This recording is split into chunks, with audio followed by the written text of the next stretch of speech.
Are you sad? Do the days just sort of blend into one another? Does life just sort of feel pale? Well, you're not alone. American author Elizabeth Wurtzel once said, "That's the thing about depression. A human being can survive almost anything as long as she sees the end in sight.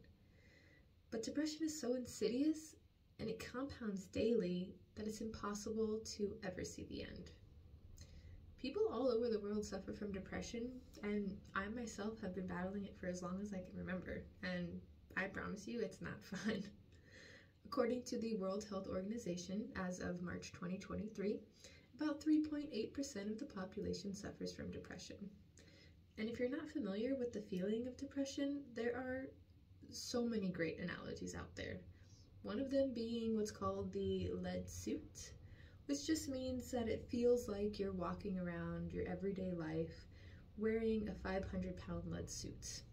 It's exhausting, you can't take it off, it just weighs down your every single action. You want to get up, you want to move around, you want to go do something, but you can't because it requires so much effort just to do the smallest of tasks that normal people can do on a daily basis. You want to do it, but you just can't. While the people listening to this might not suffer from depression or really kind of know what those are or what the feelings are, there's a very high chance that someone you know does. Which brings me to my recommendation of therapy. While not everyone can afford therapy, there are some really good options out there that anyone can look into.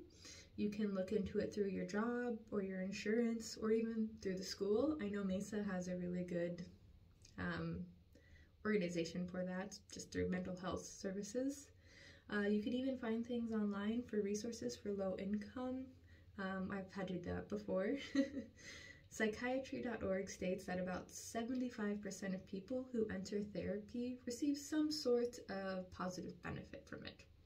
I can also attest to that because I have been going to therapy for the past few years, and while I'm not currently going on a regular basis, I still attend a psychiatrist every few months just to keep my medication up.